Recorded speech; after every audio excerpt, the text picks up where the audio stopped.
Wednesday नाम की एक लड़की को देखते हैं जिसका आज स्कूल में पहला दिन था। इसकी हरकतों और पसंद नापसंद की वजह से ये कोई आम लड़की नहीं लगती थी। स्कूल में आकर जब वो अपने लॉकर को खोलती है तो वहाँ उसे उसका भाई बंधा हुआ मिलता है। वो जैसे ही अपने भाई को पकड़कर खोलने लगती है तो फौरन ही उसे कुछ ख्याल आने लगते हैं, जिसमें वो उन लड़कों को देखती है जिन्होंने उसके भाई को यहाँ बंद किया। वो यहाँ से उन लड़कों के पास जाती है उन्हें सबक सिखाने के लिए, जो पूल में तैरने की प्रैक्टिस कर रहे थे। वहाँ वो पूल में बहुत सारी मछलियों को छोड़ देती है जो काटती है। अब सारे बच्चे तो पूल से बाहर आ जाते हैं मगर एक बच्चा नहीं आ पाता और एक मछली उसकी टांग पर काट ले। उसकी हरकत के बाद स्कूल वाले उसे निकाल देते हैं। उसने पहली बार ऐसे नहीं किया था, बल्कि अब से पहले भी वो बहुत सारे स्कूल से निकाली जा चुकी थी। तो इसीलिए उसके माँ बाप उसे एक अकेडमी में ले जा रहे थे, क्योंकि वहाँ वेनेसडे जैसे बच्चे ही पढ़ते थे, मतलब कि जिनकी हरकतें सबसे हटके होती थी। और वो वहाँ जाना तो नहीं चाहती थी मगर मजबूरन उसे जाना ही पड़ता है। अकेडमी के पास वाले जंगल का सीन देखते हैं जहाँ एक शिकारी शिकार करने आया था। वो जंगल के काफी अंदर जाकर एक जगह पर बैठकर चाय पीने लगता है, मगर तभी कोई चीज अचानक से आकर उस पर हमला कर देती है और बड़ी बेरहमी से उसे मार देती है। वेनेसडे और उसके माँ बाप अकेडमी पहुंचकर वहाँ के प्रिंसिपल के पास जाते हैं। ये प्रिंसिपल भी वेनेसडे की तरह ही आउटकास्ट होती है। आउटकास्ट में जलपरी, वेयरवुल्व्स, वैम्पायर्स, चुड़ैल और ऐसे लोग शामिल थे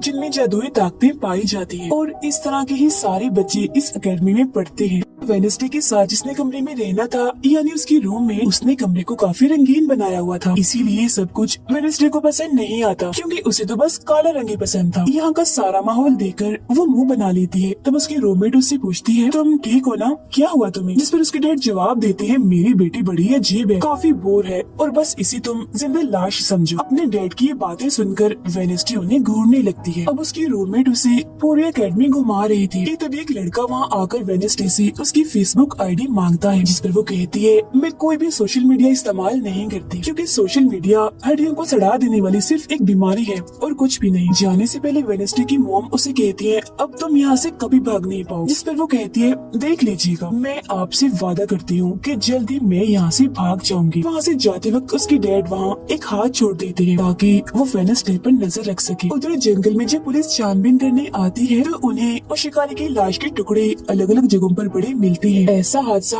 वहाँ पहली बार नहीं हुआ था, बल्कि तीसरी बार ऐसा हुआ कि अकेडमी के इस जंगल में कोई मारा गया। और वेनेसडे अपने कमरे की सारी रंगीन चीजें हटा देती है और अपने रूममेट से कहती है, शोर मत करो, कमरे में शांति बनाओ, क्योंकि ये मेरे नॉवल लिखने का वक्त। मगर वो तो गाना लगाकर डांस करने लगती है, जिससे वेनेसडे को गुस्सा आ गया था और वो उसे गाना बंद करने को कहती है। तो वो रूममेट अपने पंजे दिखाकर उसे डराने लगती है, क्योंकि वो थी एक वेयरवुल्फ, मतलब कि आधी इंसान और आधी वुल्फ। तभी इधर एक टीचर आती है जो काफी अच्छी थी और वो वेनेसडे को वेलकम के तौर पर एक फूल गिफ्ट देती। अब अगले दिन जब वेनेसडे कहीं जा रही थी तो उसके डैड का छुड़ा हुआ वो हाथ छुप छुप कर उसे देख रहा था और फिर तभी उसके ऊपर एक स्टैचू गिरने वाला था, मगर बिल्कुल ठीक वक्त पर एक लड़का जिसका नाम जेवियर है उसे बचा लेता। लेकिन इस हड़बड़ी में वो बेहोश हो गई थी और जब उसे होश आती है तो बजाय जेवियर का शुक्रिया अदा करने की वो उसे कहती है कि मुझसे ये उम्मीद मत रखना कि मैं तुम्हारी शुक्रगुजार रहूंगी, क्योंकि तुमने मुझे बचाकर गड़बड़ कर दी, मेरी इतनी अच्छी मौत को टाल दिया। जब जेवियर कहता है, मैं तुम्हें काफी पहले से जानता हूँ, जब हम 10 साल के थे तब हमारी मुलाकात हुई थी, हम दोनों खेल रहे थे तो मैं जाकर एक ताबूत में छुप गया, लोग मुझे जलाने ही वाले थे मगर तुमने मेरी जान बचा ली और आज मैंने तुम्हारी जान बचाकर हिसाब बराबर कर। वेनेसडे जब अपने कमरे में आती है तो उसे अपने बेड पर कुछ महसूस होता है। वो जैसे बिस्तर हटाती है तो वहाँ उस हाथ को देखकर फौरन उसे पकड़ लेती है और पूछती है, तुम कौन हो और यहाँ क्या कर रही हो? जिस पर वो कहता है, मुझे तुम्हारे डैड ने तुम पर नजर रखने को कहा है, वो ही मुझे यहाँ पर छोड़ कर गए हैं। और वो उसे कहती है, मगर आज के बाद तुम मेरे लिए काम करोगी, वरना मैं तुम्हें हमेशा हमेशा के लिए दराज में बंद कर दूंगी। तो वो इस चीज के लिए मान जाता है कि ठीक है, मैं हर तरह से तुम्हारी मदद करूँगा।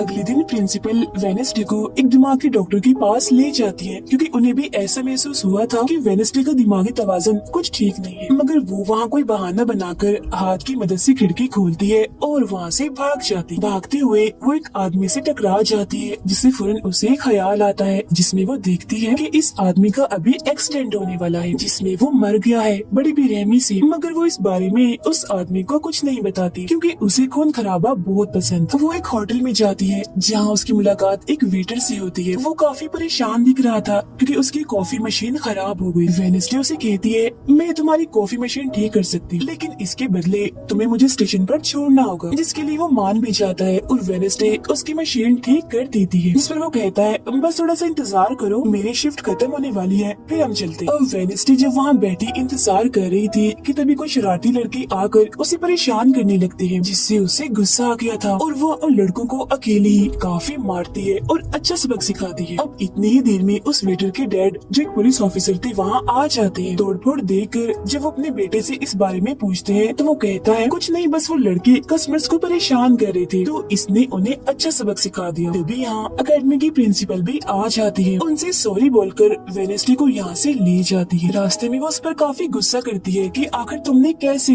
एकेडमी से भागने की कोशिश की। तभी उन्हें रास्ते में एक एक्सीडेंट हुआ नजर आता है जो उसी आदमी का था जिससे वेनेसडे टकराई थी, जो देख प्रिंसिपल घबरा जाती है। कहती है, मेरी दुआ है ड्राइवर को कुछ ना हुआ हो। जिस पर वेनेसडे कहती है, वो तो मर गया है और उसकी गर्दन भी टूट गई है। फिर अकेडमी में आने के बाद वेनेसडे गिटार बजाने लगती है। वो काफी अच्छा बजा रही थी, जिसकी धुन प्रिंसिपल के साथ साथ काफी बच्चों को भी पसंद आती। रूममेट जब कमरे में आती है तो उसकी नजर हाथ पर पड़ती है, जिस बारे में वो वेनेसडे से पूछती है कि ये क्या चीज है, जिस पर वो जवाब देती है कि ये हमारी एडम फैमिली का एक मेंबर है। अब हम एक अनजान लड़के को देखते हैं जो लाइब्रेरी में जाकर एक किताब से एक सफा पढ़ लेता है जिस पर एक तस्वीर बनी हुई। उधर हाथ वेटर के घर पहुंच जाता है, जिसे देख वो काफी डर गया था और उसे मारने लगता है। फिर हाथ उसे बैठने का इशारा करके उसे वेनेसडे का नंबर देता है और उसे फोन करने का कहता है। फिर जब वेटर उसे कॉल करता है तो वो कहती है कि हमारी अकेडमी में एक त्योहार मनाया जाने वाला है जहाँ सभी बच्चे आएंगे। मैं वहाँ से भागने वाली हूँ और अगर तुम मुझे स्टेशन तक पहुँचा दोगी तो मैं तुम्हें काफी अच्छा इनाम दूंगी। जिस पर वो वेटर मान भी जाता है। जब वो त्योहार में जाती है तो देखती है कि प्रिंसिपल की नजर मुझ पर ही है, इसीलिए वो एक आदमी को पैसे देकर प्रिंसिपल का ध्यान भटकाने का कहती है। अब वेटर वहाँ आकर वेनेसडे के जाने से पहले उसे उसके डैड का एक पुलिस रिकॉर्ड तोहफे में देता है जो उसने अपने डैड की फाइल्स में से चुराया था, क्योंकि उसके डैड एक पुलिस ऑफिसर जो थे। अब उस रिकॉर्ड को लेकर जैसे वो यहाँ से जाने लगती है तो तभी वो उस लड़के से टकरा जाती है जिसने बुक में से तस्वीर को फाड़ा था। टकराते ही वेनेसडे को उस लड़के की मौत के ख्याल आने लगते हैं कि वो थोड़ी देर में मरने वाला है, जो बहुत ही भयानक थी। वो लड़का जंगल की तरफ जाने लगता है तो वेनेसडे भी उसके पीछे जाती है और कहती है, रुक जाओ, जंगल में मत जाओ, तुम्हारी जान को खतरा है, तुम मर जाओगे। मगर तभी वो उसे अपने जादू से उड़ाकर पेड़ पर लगा देता है और कहता है, खतरा मुझे नहीं तुम्हें है, बल्कि तुम खुद ही खतरा हो और मैं सब लोगों को तुमसे बचा रहा हूँ। उस दिन स्टैचू को मैंने ही तुम्हारे ऊपर गिराया था। जिसके बाद वो उसे एक तस्वीर दिखाता है और कहता है, इस तस्वीर में तुम ही हो जिसे मेरी मॉम ने 25 साल पहले बनाया था और ये उस वक्त की बात है जब वो इस अकेडमी में पढ़ती थी। मरने से पहले उन्होंने कहा था कि इस लड़की इन्हें तुम्हें मुझे रोकना होगा, नहीं तो तुम इस अकेडमी के साथ साथ पूरी दुनिया को ही तबाह कर दोगी। वो बस वेनेसडे को मारने ही वाला था कि तभी एक बड़ा सा मॉन्स्टर आकर उस पर हमला कर देता है और बड़ी ही बेरहमी से उसे मार देता है। इसके बाद हम वेनेसडे को उसके कमरे में देखते हैं, क्योंकि उसने यहाँ से भागने के इरादे को खत्म कर दिया था, क्योंकि अब उसके दिमाग में बहुत सारे सवाल थे, जैसे कि मैं इस दुनिया के लिए खतरा कैसे हूँ, एक मॉन्स्टर ने आखिर मेरी जान क्यों बचाई, और साथ ही उसके डैड के खिलाफ पुलिस रिपोर्ट जिसमें उसके डैड के ऊपर एक कत्ल का इल्जाम था। अब अगले दिन पुलिस ऑफिसर वहाँ आते हैं, क्योंकि वेनेसडे ने ये रिपोर्ट लिखवाई थी कि उस अनजान लड़के की मौत मैंने अपनी आंखों से होती हुई देखी जंगल में। मगर पुलिस को वहाँ ना कोई लाश मिलती है और ना ही कोई ठोस सबूत। तो वेनेसडे से पूछते हैं कि आखिर तुम इतनी रात को जंगल में कर क्या रही थी, जिस पर वो कहती है, मैंने जंगल में उस लड़के को जाते हुए देखा था और जब मैंने उसका पीछा किया तो देखा कि एक मॉन्स्टर ने आकर उसे मार दिया है, जिसके बाद में बेहोश हो गई। तो फौरन प्रिंसिपल पुलिस ऑफिसर से कहती है, उस लड़के का कोई कत्ल नहीं हुआ, वो जिंदा है, बस यहाँ से भाग गया है। इसीलिए आपको वेनेसडे की बातों का यकीन नहीं करना चाहिए। अक्सर इसे इस तरह के दौरे पड़ते रहते, हम इसका इलाज करवा रहे हैं, जल्दी ये ठीक हो जाएगी। फिर जब प्रिंसिपल वहाँ से जाती है तो वो ऑफिसर से कहती है कि जंगल में कोई तो है जो सबको मार रहा है और उसी ने उस लड़की को भी मारा है। मगर तभी वहाँ वो लड़का आ जाता है जो जिंदा था और बिल्कुल सही सलामत भी। अब अगले दिन जब वेनेसडे को डॉक्टर के पास ले जाया जाता है तो वो उससे पूछती है कि क्या तुमने ये अफवाह इसलिए फैलाई कि सभी की तवज्जो तुम पर हो जाएगी, यानी कि तुमने उस लड़के की मौत होते हुए देखा। जिस पर वो कहती है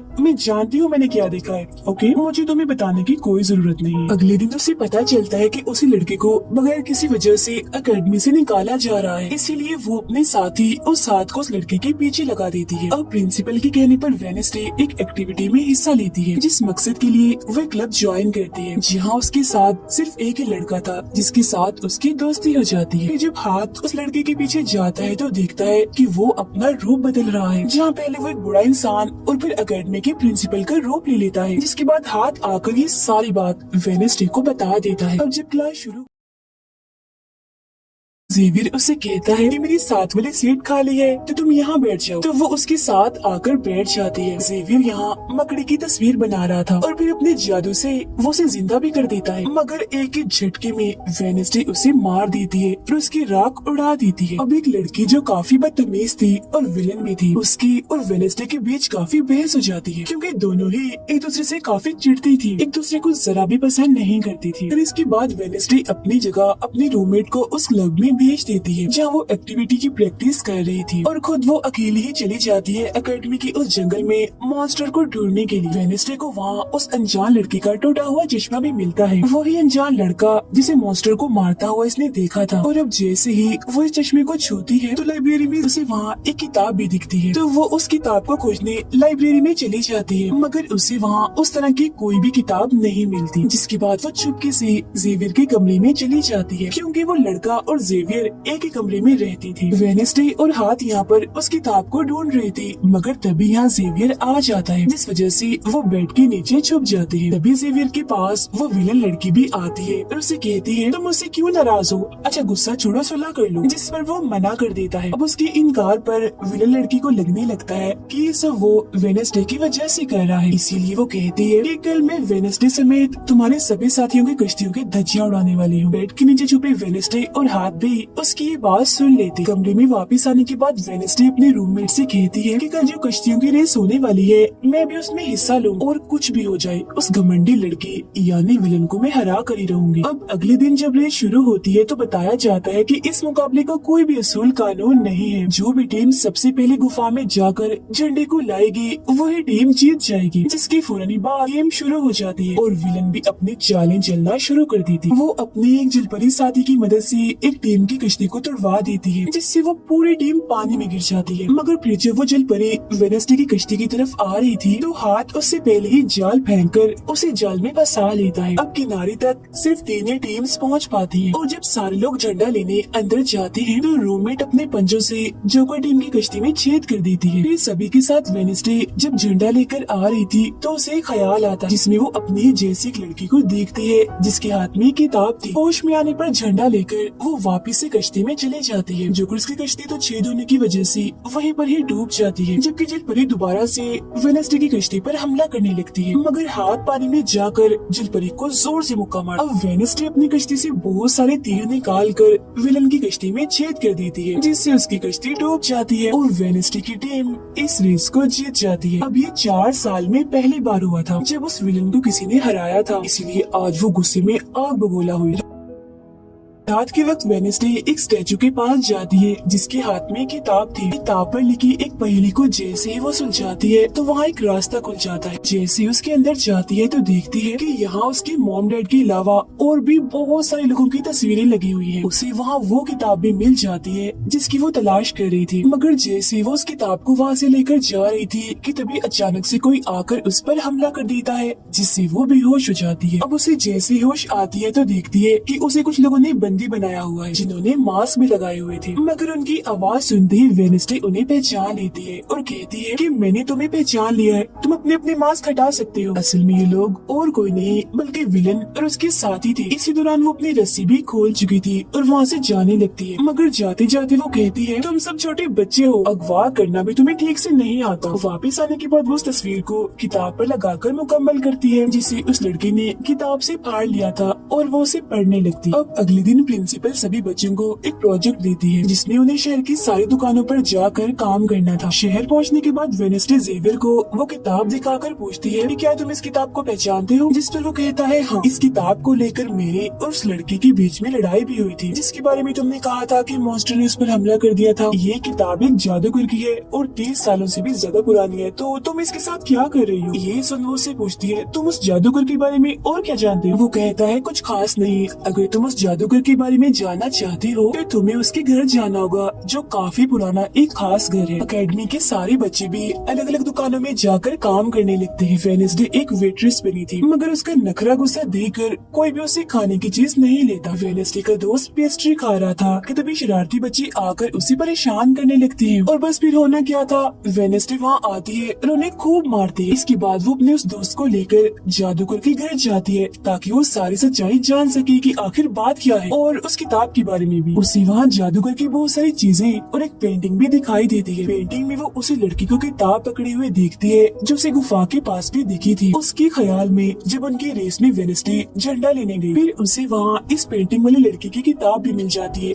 मगर वो खाली थी क्योंकि वो नकली थी। इतनी ही देर में वहाँ एक औरत आती है तो वेडनेसडे उसे असली किताब के बारे में पूछती है, जिस पर वो कहती है कि वो किताब तो चोरी हो गई थी और इस वक्त तुम जहाँ खड़ी हो ये भी उस जादूगर का असली घर नहीं है। इसके बाद वेडनेसडे वेटर से मिलने उसकी होटल जाती है और उससे जादूगर के असली घर के बारे में पूछती है तो वो उसे असली घर के बारे में बता भी देता है। जहाँ से वेडनेसडे अकेले ही उस घर में चली जाती, वहाँ उसे एक बूढ़ा आदमी मिलता है जो उसे कहता है ये मेरी जगह है, मेरा घर है, निकलो यहाँ से। तब ये सुन वेडनेसडे का साथी वो हाथ उसके मुंह पर ही हमला कर देता है जिससे डरकर वो आदमी वहाँ से भाग जाता है और वेडनेसडे को यहाँ से कुछ नहीं मिलता, इसीलिए वो यहाँ से जाने लगती है। मगर जब वो दरवाजे से बाहर जाती है तो फौरन उसे ख्याल आता है जिसमें वो देखती है कि वो जादूगर एक लड़की को चुड़ैल साबित करके इस घर में बंद कर देता है जहाँ उससे पहले और भी बहुत सारे लोग बंधे हुए थे। ये सारे लोग आउटकास्ट के थे, यानी कोई वेम्पायर था, कोई जलपरी, कोई वेयरवुल्फ तो कोई चुड़ैल, इसीलिए जादूगर इन सबको शैतान समझता था। इस तरह के सभी लोगों को यहाँ कैद करने के बाद वो इस पूरे घर में आग लगा देता है। वो बच्चे जिसे जादूगर ने चुड़ैल साबित किया था वो अपनी मॉम को आजाद करने की कोशिश करती है मगर नहीं कर पाती क्योंकि सभी लोगों को जंजीर की मदद से जमीन के साथ बांधा हुआ था, सिर्फ वो बच्ची आजाद थी। इसीलिए अपनी माँ के कहने पर उसे बेसमेंट के जरिए वहाँ से भागना पड़ता है। जिसके बाद वो जादूगर जो बेहद ही जालिम था सभी आउटकास्ट के लोगों को जला देता है। तभी वो लड़की वेडनेसडे के पास आती है और कहती है वो बहुत ही जालिम है, हम सबको मार देगा। तब इतनी ही देर में वो जादूगर भी वहाँ आ जाता है जिससे वेडनेसडे डर जाती है और वापस से होश में मतलब कि मौजूदा वक्त में आ जाती है। होश में आते वो हाथ से कहती है मैंने उस लड़की को देख लिया, उसने मुझसे बात भी की, मुझे लगता है वो मेरे खानदान की कोई मेंबर है। तभी यहाँ जंगल वाला मॉन्स्टर आकर इस घर पर हमला कर देता है मगर जब उसकी नजर वेडनेसडे पर जाती है तो वो यहाँ से भाग जाता है।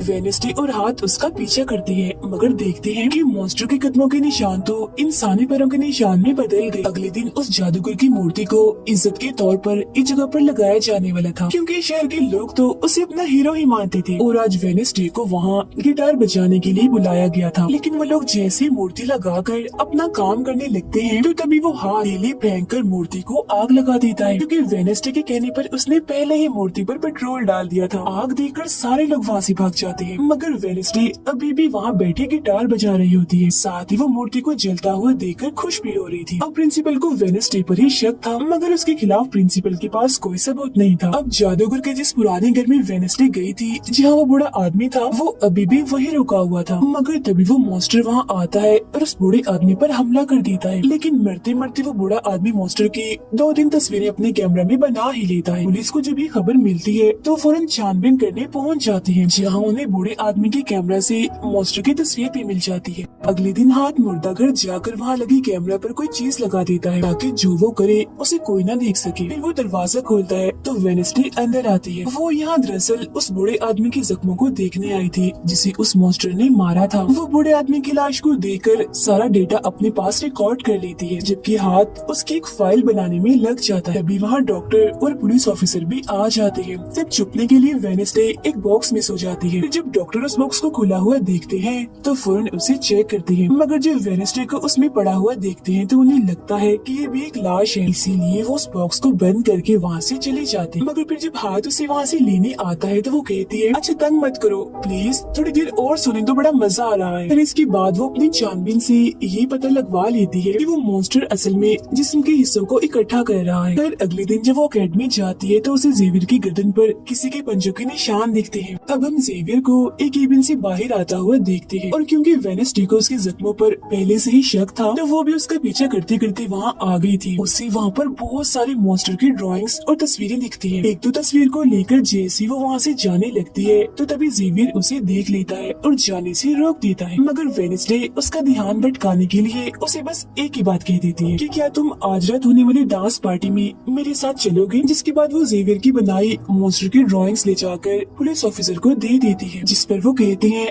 इससे हम किसी को भी नहीं पकड़ सकते, कोई ठोस सबूत लेकर आओ। अब वेडनेसडे अपनी सारी रिसर्च को अपने दोस्त के सामने रख देती है ताकि वो उसकी मदद कर सके। उनमें से एक ड्राइंग को देखकर उसका दोस्त कहता है कि मैं इस जगह के बारे में जानता हूँ। जिसके बाद वो वेडनेसडे को उस जगह पर ले जाता है जो एक गुफा थी, जिसके अंदर जाकर उन्हें बहुत सारी हड्डियाँ और एक हथकड़ी भी मिलती है। थोड़ा छानबीन करने पर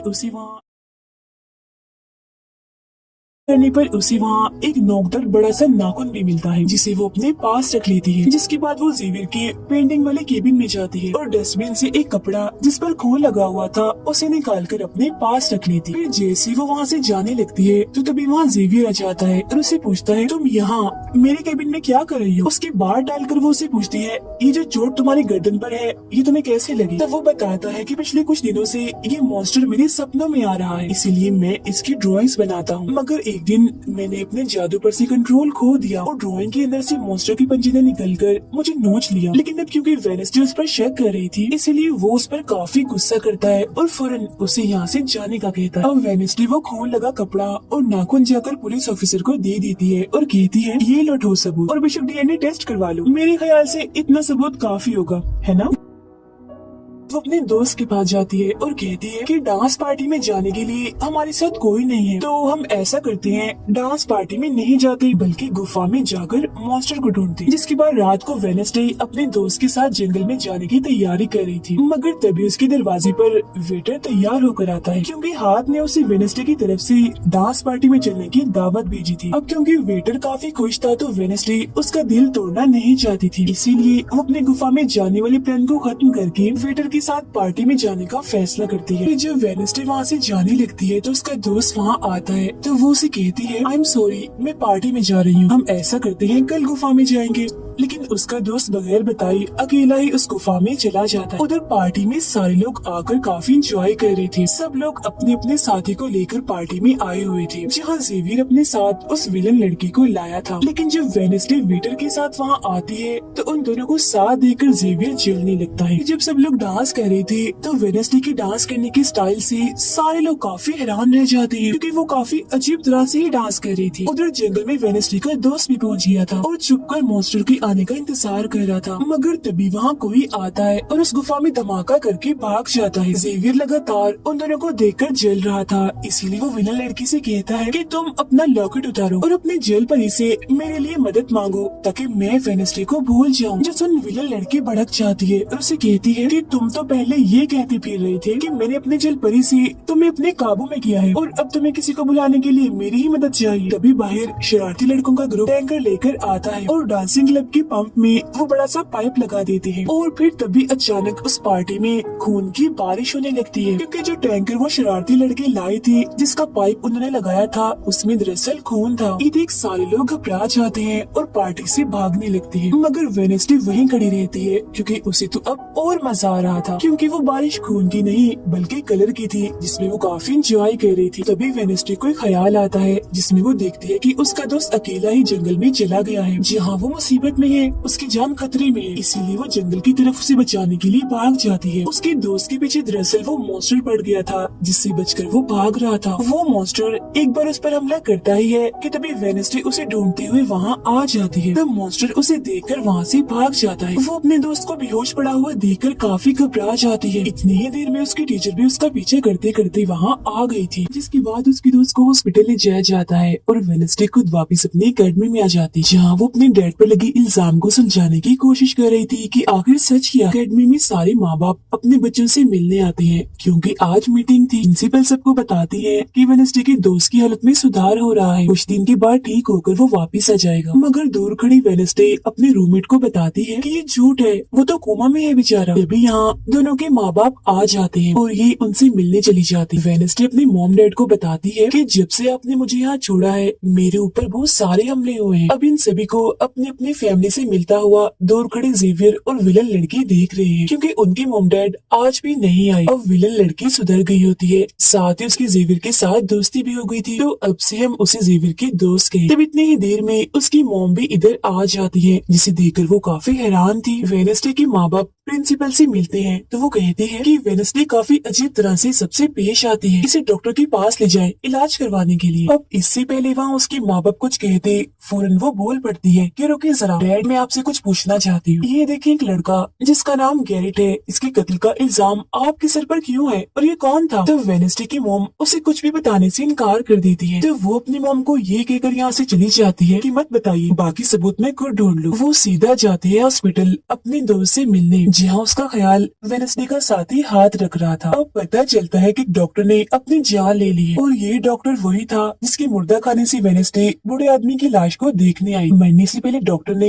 एक खत भी छोड़ा था जिसमें लिखा हुआ था कि मैं गैरेट के केस पर शर्मिंदा हूँ क्योंकि मैंने उसकी झूठी रिपोर्ट बनाई थी। अब जब सारे लोग खाना खा रहे थे तो तभी वहाँ पुलिस ऑफिसर आकर वेडनेसडे के डैड को पकड़ लेता है और कहता है कि गैरेट की मौत के इल्जाम में तुम्हें गिरफ्तार किया जा रहा है। जेल में वेडनेसडे अपने डैड से मिलने जाती है, पूछती है कि बताएं गैरेट से आपका क्या वास्ता। तो वो बताते हैं कि गैरेट तुम्हारी मॉम से बहुत प्यार करता था, फिर एक दिन जब तुम्हारी मॉम और मैं साथ थे तो गैरेट ने आकर मुझ पर हमला कर दिया। मैंने अपना काफी बचाव किया, जिस दौरान गलती से उसकी मौत हो गई। ये सुन वेडनेसडे को उनकी बात थोड़ी झूठी लगती है। फिर वो पुलिस ऑफिसर के पास जाती है, कहती है मेरे डैड ने गैरेट को नहीं मारा और ये उनके खिलाफ साजिश की जा रही है। जिस पर वो कहता है दुनिया तुम्हारे हिसाब से नहीं चलती, हमारे पास सबूत आ गए हैं तुम्हारे डैड के खिलाफ। वो कहती है मैं नहीं मानती और मेरा ख्याल है कि जिसने मेरे दोस्त को मारने की कोशिश की उसने गैरेट को मारा होगा। पार्क में रूममेट अपनी मॉम के साथ बैठी थी, जहाँ उसकी मॉम चाहती है कि वो पूरी तरह एक वेयरवुल्फ बन जाए और वो उसे एक डॉक्टर के पास जाने का कहती है, मगर रूममेट ऐसा नहीं चाहती, इसलिए वो यहाँ से चली जाती है। अब वेडनेसडे अपनी मॉम के पास जाती है ताकि वो सारी सच्चाई जान सके। उसकी मॉम खुफिया लाइब्रेरी में थी। वो अपनी मॉम से कहती है कि आपने मुझे इस अकेडमी में इसलिए भेजा ना ताकि मैं हमेशा आपकी परछाई बन के रहूं। जिस पर उसकी मॉम कहती है कि ये सिर्फ अकेडमी ही नहीं बल्कि पहले यहाँ एक ग्रुप हुआ करता था जिसकी बुनियाद तुम्हारे डैड की फैमिली की एक औरत ने रखी थी जिसका नाम गोडी था। वो कहती है मैं ये जानना चाहती हूँ कि डैड ने तो गैरेट को नहीं मारा तो फिर किसने मारा है। तब उसकी मॉम सच्चाई बताती है कि जब मैं वहाँ गई तो मैंने देखा कि तुम्हारे डैड और गैरेट आपस में लड़ रहे थे। मैंने उन्हें रोकने की कोशिश की मगर गैरेट तुम्हारे डैड को काफी बुरी तरह से मार रहा था। मैंने फौरन तलवार उठा ली और फिर जैसे गैरेट मेरे पास आने लगा तो तलवार उसके आर पार हो गई और वो मारा गया, मगर तुम्हारे डैड ने मेरी जान बचाने के लिए तलवार मुझसे ले ली ताकि सारा इल्जाम उन पर आ जाए। वेडनेसडे कहती है मगर मुझे पता चला था कि जब गैरेट मरा तो उसके मुंह से झाग निकल रही थी। ऐसा तो सिर्फ तब होता है जब किसी ने जहर लिया। अब सच पता करने का सिर्फ एक ही रास्ता है, गैरेट की कब्र को खोदना। जिसके बाद वो अपनी मॉम के साथ मिलकर गैरेट की कब्र को खोद देती है और वहाँ से उसकी एक उंगली ले लेती है, मगर तभी इधर पुलिस आकर उन दोनों माँ बेटी को गिरफ्तार कर लेती है। जेल में वेडनेसडे गैरेट की उंगली अपने मॉम डैड को दिखाती है, कहती है कि उसकी मौत जहर से हुई थी, मगर जैसे उसके हाथ इस उंगली पर लगते हैं उसे फौरन एक ख्याल आता है जिसमें वो देखती है कि गैरेट के डैड ने उसे जहर दिया था ताकि वो इस पूरे अकेडमी के लोगों को मार डाले। मगर जब उसकी लड़ाई वेडनेसडे के डैड से हुई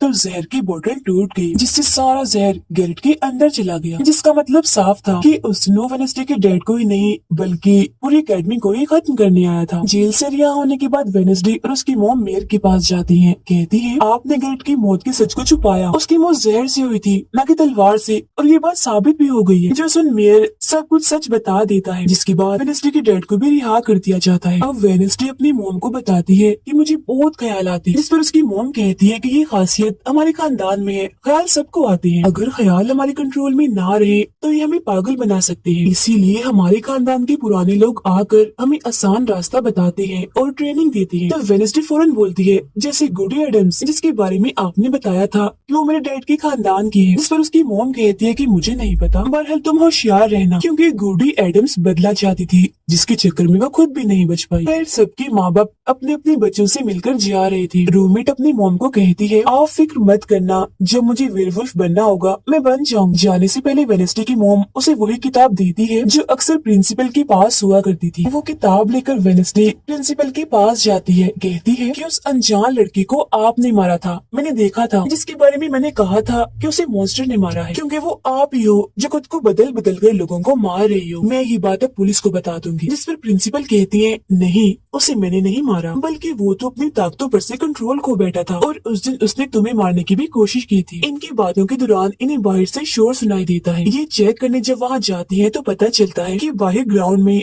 आग से कुछ लिखा हुआ है। और वेडनेसडे अपने चारों तरफ मोमबत्तियां जला के बैठी थी, क्योंकि वो गुडी को बुलाने की कोशिश कर रही, मगर तभी इधर उसकी रूममेट आ जाती है। साथ ही उसे एक खत भी मिलता है जिसमें कोई उसे गुफा में मिलने बुलाता है। जब वेडनेसडे अपनी रूममेट के साथ वहाँ जाती है तो गुफा के अंदर जाने के बाद उसे एहसास होता है कि यहाँ कोई है। यहाँ दरअसल जेवियर और उसके साथी थे जो वेडनेसडे को सरप्राइज देना चाहते थे, क्योंकि आज उसकी बर्थडे थी। यहाँ वेडनेसडे को एक लाइन लिखी हुई दिखती है कि जब मैं लौटूंगा तो शोले बरसेंगे। इसे जैसे वो हाथ लगाती है तो उसे ख्याल आता है, जिसमें वो उसी लड़की से मिलती है जो अक्सर उसे नजर आया करती थी, और ये और कोई नहीं बल्कि गुडी ही है। वो वेडनेसडे को एक महल दिखाकर कहती है कि अगर तुम्हें उस जादूगर के बारे में जानना है तो तुम्हें इस महल को ढूंढ।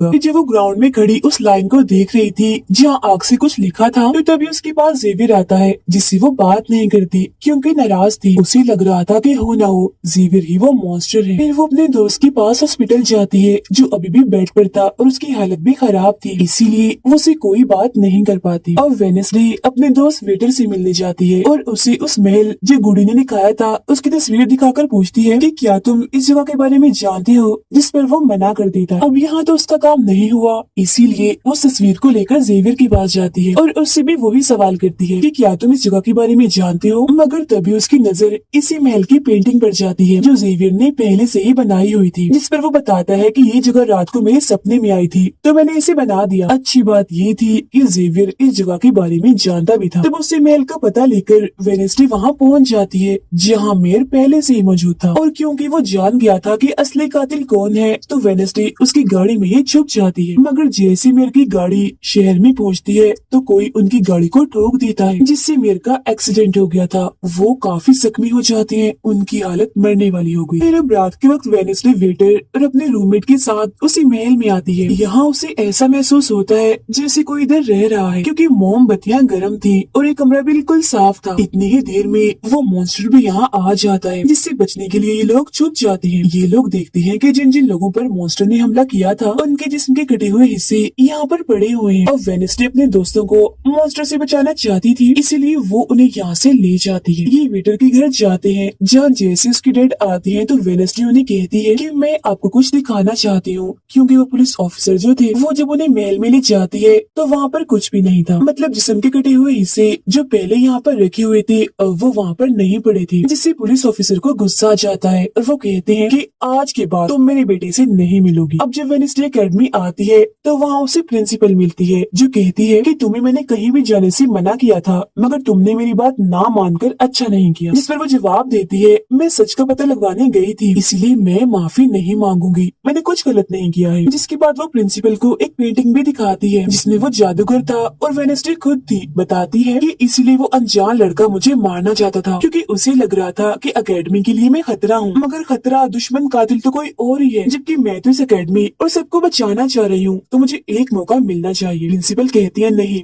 तुम कहीं नहीं जाओगी। आगे से ऐसी कोई भी गलती की तो मैं तुम्हें एकेडमी से निकाल दूंगी। और वहाँ से वो ये कहकर चली जाती है। वो जब अपने कमरे में वापस आती है तो देखती है कि रूममेट अपना सामान पैक कर रही है क्योंकि वो यहाँ से जा रही है। वो गुस्से में वेडनेसडे से कहती है कि तुम्हें सिर्फ अपना काम ही निकलवाना आता है, फिर चाहे इसके लिए तुम्हारे दोस्तों के जाने क्यों ना चली जाए। आज वो अजीब सा मॉन्स्टर हमें भी मार देता। जिसके बाद वो यहाँ से चली जाती है। अब वेडनेसडे बिल्कुल अकेली रह गई थी, इसीलिए कमरे में एक जगह बैठकर वो उस बॉक्स को देखने लगती है जो वो जादूगर के महल से चुरा कर लाई थी। उसे बॉक्स के नीचे एक खत मिलता है जिसमें वेडनेसडे की अपनी ही बहुत सारी तस्वीरें होती है। जो देख वो कहती है मेरी एडम्स फैमिली, जादूगर, मॉन्स्टर और मैं शायद किसी न किसी तरीके से जुड़े हुए हैं। और जब ये बात मेयर को पता चली तो किसी ने उनका मुंह बंद कर दिया। मगर मैं चुप नहीं बैठूंगी और तुम जो कोई भी हो मैं तुम्हें ढूंढ लूंगी देखना। अब मेयर की मौत हो गई थी और जब उन्हें दफनाया जा रहा था तो वेडनेसडे वहाँ आती है और सोचने लगती है कि कातिल यहाँ आए लोगों में से कोई है। मगर तभी उसे जंगल में कोई दिखता है। वो पीछे करती है तो पता चलता है कि और कोई नहीं बल्कि उसका अंकल है। अंकल बताते हैं कि मेरे ऊपर चोरी का इल्जाम है तो कुछ वक्त के लिए मुझे छुप के रहना होगा। तब वेडनेसडे उन्हें एक केबिन में छुपा देती है और मॉन्स्टर की तस्वीर दिखाकर पूछती है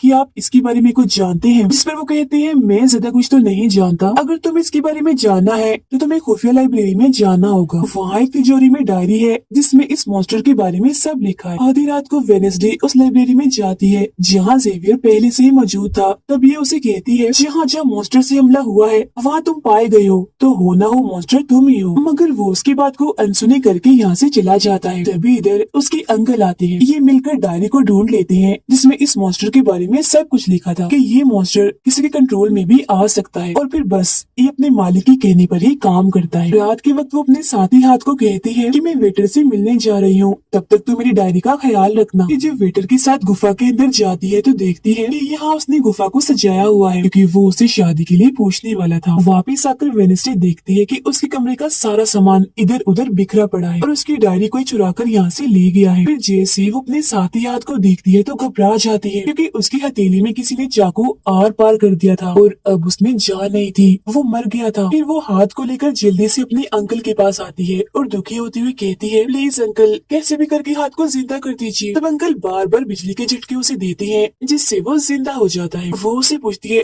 अच्छा तुम पर हमला किसने किया था, जिस पर इशारों से वो बताता है कि मैंने नहीं देखा क्योंकि हमला पीछे से हुआ था। जिस पर वेडनेसडे गुस्से से भर जाती है, कहती है चाहे कुछ भी हो जाए मैं उसे नहीं छोड़ूंगी वो जो भी है। और वो प्रिंसिपल को आकर कहती है किसी ने मेरे कमरे में तोड़ फोड़ कर दी है, साथ ही कोई उस डायरी को भी चुरा कर ले गया है। वो कहती है वो डायरी तो खुफिया लाइब्रेरी में थी तो तुम्हारे पास कैसे आई, तुम ऐसी हरकतें मत करो कि एकेडमी को बंद करना पड़े, ऐसा मैं होने नहीं दूंगी। फिर जब वेडनेसडे वहाँ से जा रही थी तो तभी उसके पास उसके साथी आते हैं और उसे जानकारी देते हैं कि गैरेट जिसकी मौत का इल्जाम तुम्हारे डैड पर था उसकी मॉम को किसी ने डुबोकर मारा था और मरने से पहले उनकी सारी प्रॉपर्टी एक डॉक्टर ने हथिया ली थी। डॉक्टर नाम सुनकर वेडनेसडे को दिमागी डॉक्टर पर शक होता है, इसीलिए वो सीधा उनके पास जाती है। कहती है कि मैं जानती हूँ आपके अंदर गैरेट की मॉम की आत्मा है जो सबसे अपनी मौत का बदला लेना चाहती है, अब बस कर दो तुम्हारा खेल खत्म हुआ। जिसके बाद वो यहाँ से चली जाती है। ये सारी बातें सुन डॉक्टर को जरा भी समझ नहीं आती कि क्या बोल रही थी, इसीलिए वो फौरन प्रिंसिपल को कॉल करती है। कहती है वेडनेसडे आई थी, उसका बर्ताव काफी अजीब था, उल्टी उल्टी बातें कर रही थी वो। अब तभी यहाँ मॉन्स्टर आ जाता है जो डॉक्टर पर हमला करके उन्हें मार देता है। अब डॉक्टर तो मर गई थी, इसीलिए वेडनेसडे की शक की सुई अब जेवियर पर आ जाती है, इसीलिए वो उससे मिलने उसके कैबिन में जाती है। यहाँ उसे मरे हुए लोगों का सामान भी मिलता है जिससे उसका शक और पक्का हो जाता है। अब तभी इधर पुलिस भी आकर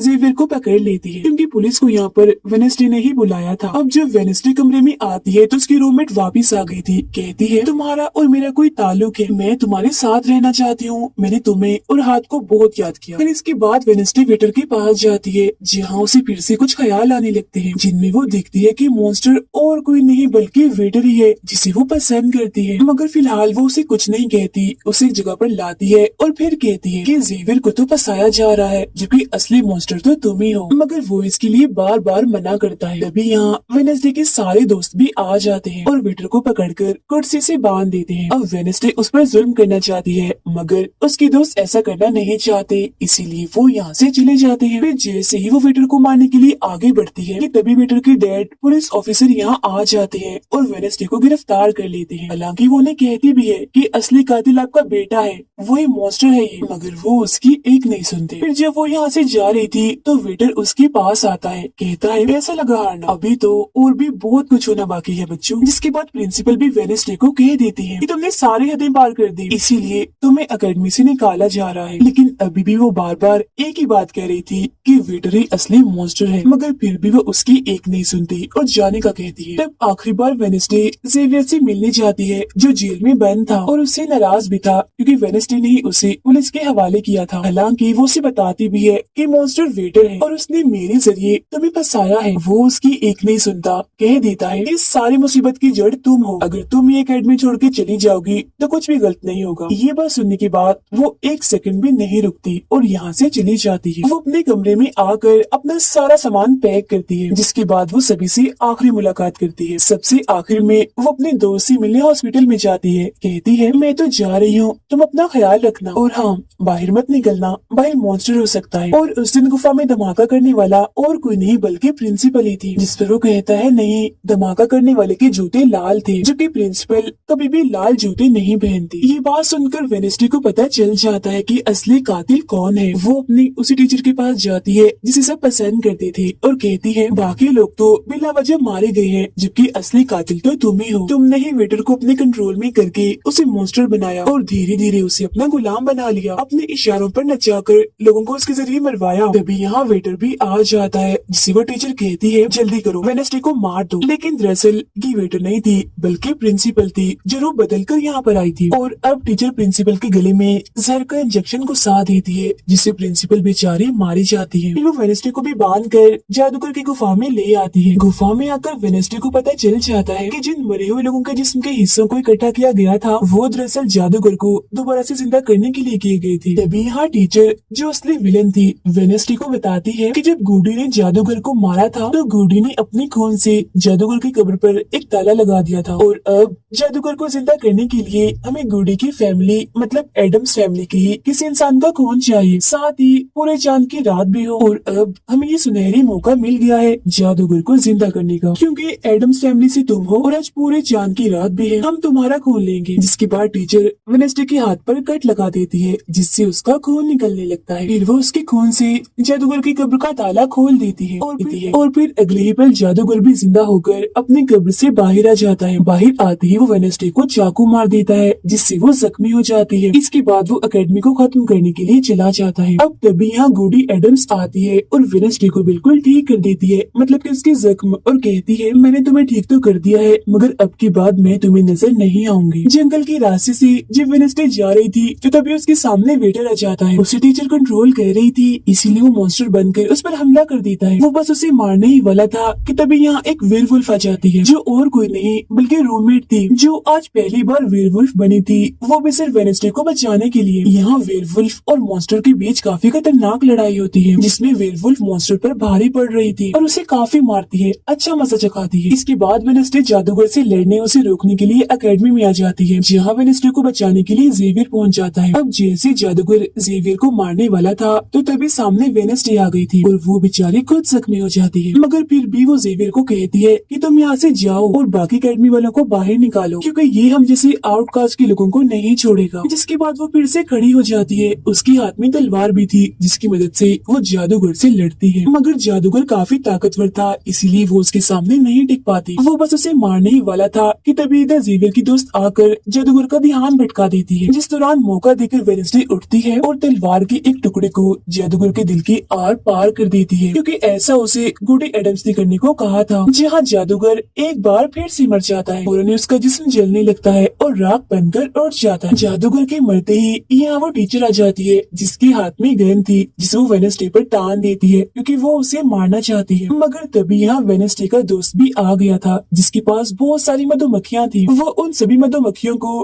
टीचर पर छोड़ देता है जिससे उसका भी काम तमाम हो जाता है। जब वेडनेसडे अपने मिशन में कामयाब होकर बाहर आती है जहाँ सारे लोग खड़े थे तो वो वहाँ अपने रूममेट को भी देखती है जो अब वेयरवुल्फ से अपने असली रूप में आ गई थी। यहाँ वो दोनों पहली बार गले मिलती हैं, मगर हैरत अब वेडनेसडे को कोई भी ख्याल नहीं आ रहा था। कुछ वक्त के बाद वेडनेसडे अपना नॉवल भी पूरा कर लेती है, मगर वो इसका एंड नहीं करती, यानी कि वो उसे खत्म नहीं करती और आगे बस एक सवालिया निशानी छोड़ देती है। वो जेवियर से मिलने जाती है जहाँ वो उसे गिफ्ट देता है जिसमें मोबाइल था। वो इस पुलिस गिफ्ट को ले तो लेती है मगर कुछ नहीं कहती और वहाँ से चली जाती है। फिर जब वो अपनी गाड़ी में थी तो उसके पास मैसेज आता है जिसमें उसकी कुछ तस्वीरें थी और साथ ही ये मैसेज भी था कि मैंने तुम पर नजर रखी हुई है, जिससे वो सोच में पड़ जाती है कि टीचर तो मर गई है मगर अब उसके बाद ये कौन है जो सब कर रहा है। इसी सोच में वो अपने घर के लिए निकल जाती है। जिसके बाद हम पुलिस की गाड़ी को देखते हैं जिसमें वो वेटर को बांधकर कहीं ले जा रहे थे क्योंकि उन्हें भी पता चल गया था कि यही असली मॉन्स्टर है, इसे बस कोई कंट्रोल करता है। मगर तभी अचानक से वेटर दोबारा मॉन्स्टर बन जाता है और सभी पुलिस वालों को मार देता है, जिसका मतलब ये था कि टीचर की तरह अभी भी कोई है जो इसे कंट्रोल कर रहा है और वो लोगों को मरवाता रहेगा इसके जरिए। और ये अनजान इंसान वही हो सकता है जिसने वेडनेसडे को मैसेज किया, यानी कि अभी भी कोई है जो एकेडमी को बंद करवाने में लगा है।